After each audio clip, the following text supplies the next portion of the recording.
नमस्कार दोस्तों, मैं हूं आपके साथ एस के मौर्य। आप देख रहे हैं हिंदी 7 न्यूज़। इस समय हमारी उपस्थिति प्रयागराज में है। जैसा आप सभी जानते हैं कि सिंहवेरपुर धाम के महंत शांडिल महाराज जी हमारे बीच में हैं। मैं उनसे बात करूंगा क्योंकि इस समय सिंहवेरपुर धाम चर्चा का विषय बना हुआ है। चर्चा का विषय इस तरीके से है कि प्रदूषण, अतिक्रमण, गंदगी के अंबार से भरा हुआ जो चारों तरफ यही चर्चा है कि वो वही सिंहवेरपुर धाम है जो मर्यादा पुरुषोत्तम श्री राम की मिलन स्थली है और सिंह ऋषि की तपोभूमि है, राजा निषाद राज की नगरी है। आज वही राजा निषाद राज की नगरी गंदगी के अंबार से पटा हुआ है। तो हम महाराज जी से बात करना चाहूँगा कि उसके बारे में क्या कहते हैं। आइए आप भी। जी महाराज जी। देखिए, बहुत पहले से हमने वहाँ देखा है। एक बार हम जेसीबी ले जाके कुछ लोगों के साथ गंदगी जो जहाँ शव आते हैं मैंने साफ कराया था, लेकिन वो फिर जैसे कि तैसे हो गया।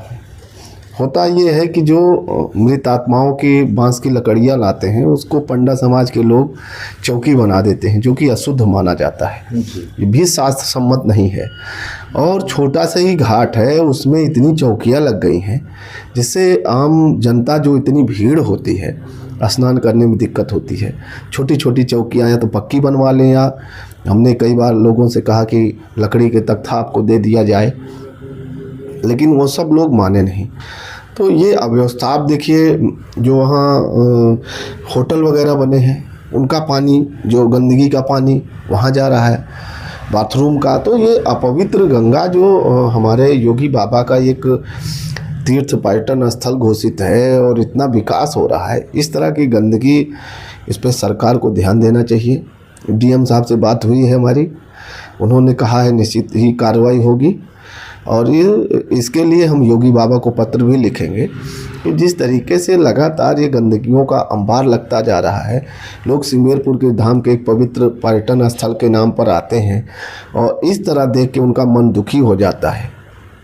ये बड़ा दुर्भाग्यपूर्ण है। महाराज जी, वहाँ पर मेला क्षेत्र में तमाम अतिक्रमण हो चुके हैं, जिसकी वजह से श्रद्धालुओं को आने जाने में काफ़ी कठिनाइयों का सामना करना पड़ रहा है। उस पर क्या कहना चाहिए? नहीं, मैं वही कह रहा हूँ कि इतनी चौकियाँ लग जाती हैं, इतना लोग अतिक्रमण कर लिए हैं कि आम श्रद्धालु जो स्नान के लिए बहुत दूर दूर से आता है। नहीं, वो तो ही है, उसके साथ साथ जो है पक्की दुकानें बना ली हैं। देखिए, पक्की दुकानें भी बन गई हैं और तख्ता रख करके और बहुत सारी चीज़। मेन रोड से आप जाइए तो इतना ज़्यादा ऊपर से ही चौकियाँ मिलने लगेंगी। तो एक तरह से ये अतिक्रमण है, इसको सरकार को ध्यान देना चाहिए, क्योंकि जो भी आता है श्रद्धा, आस्था, विश्वास लेके आता है और सिंहवेरपुर की इस तरह की व्यवस्था देख के उसका मन कुंठित हो जाता है। हमारे पास भी लोग आते हैं, शिकायत करते हैं कि महाराज जी बहुत गंदगी है आपके सिंहवेरपुर में। लोग कहते हैं खूब बढ़िया बन गया है, लेकिन यहाँ तो गंदगी गंदगी दिख रही है, तो बड़ा दुख होता है वहाँ।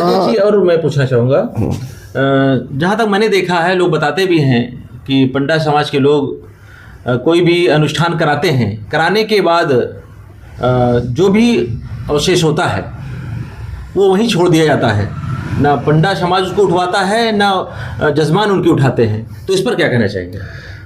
देखिए, किसी प्रकार की गंदगी गंगा जी किनारे होना ही नहीं चाहिए, सरकार की भी गाइडलाइन है, लेकिन लोग उस पर ध्यान नहीं देते हैं। अगर शासन प्रशासन ध्यान दे तो अगर जब तक आप डंडा नहीं चलाएंगे तब तक साफ सफाई नहीं होगी। उसकी जवाबदेही बनती है जो वहाँ रह करके उसी से धन अर्जन कर रहा है। उनकी जवाबदेही तय होनी चाहिए कि अगर आप गंदगी करोगे तो आप ही को हटाना भी है। आप देखिए, चाय समोसा की जो दुकान है या अन्य बहुत सारी दुकान है, कितना गंदगियों का अंबार लग जाता है। 100 यात्राएं आती हैं, वहीं पे वो कपड़े, वस्त्र और वो बिस्तर सब फेंक के चले जाते हैं। ऐसा नहीं होना चाहिए। उसका एक तरीका हो, डंपिंग स्थल रहे, वहाँ वो कूड़ा फेंक देना चाहिए।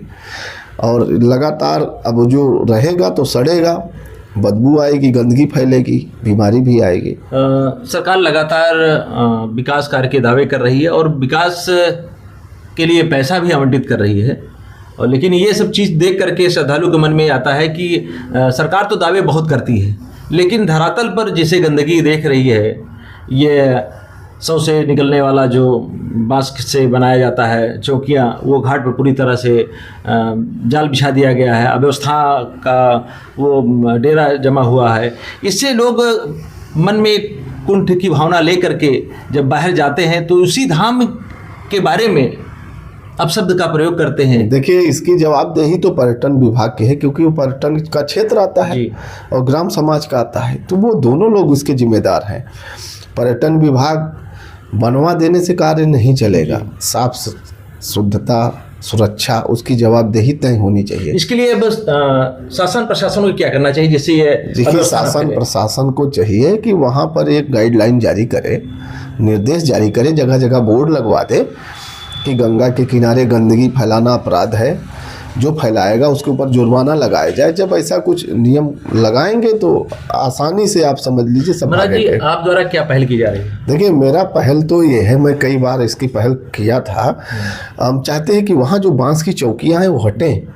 हम भी जैसे पक्का अगर बनवाना चाहते हैं, थोड़ी थोड़ी दूर पे पक्की बनवा लें, उसका खर्च जो आएगा हम वहन कर लेंगे, ऐसा नहीं है। लकड़ी की चौकियाँ दे देंगे, लेकिन जो जगह जगह नज़दीक से इतनी बांस की, अब जो एक व्यक्ति स्नान करके आया और उसी जो 100 यात्रा से निकली हुई बांस की लकड़ियाँ पर बैठ गया, तो वो तो फिर अशुद्ध हो गया ना। शास्त्र इसकी इजाज़त भी नहीं देता।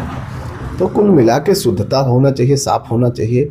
वो पवित्रता के साथ हमारे धाम में आया है तो जाए तो उसको भी लगे कि यहाँ सिंगेरपुर धाम से आए हैं। इतनी गंदगी पहले नहीं थी। जैसे पर्यटन स्थल बना है, गंदगियों का अंबार और बढ़ता जा रहा है, अतिक्रमण और बढ़ता जा रहा है। तो इसके पीछे पर्यटन विभाग दोषी है, ग्राम पंचायत वहाँ की दोषी है, इन पे कार्रवाई होना चाहिए। ये महाराज जगत गुरु और ये सिंगबेरपुर पीठाधीश्वर शंडेल महाराज जी थे, जिन्होंने अपनी बात बहुत प्रमुखता से रखी। आशा है कि सिंगबेरपुर धाम के वो दिन बहुरने वाले हैं जो गंदगी और अतिक्रमण के जाल से छुटकारा मिलेगा। Bureau report, Hind 7 news.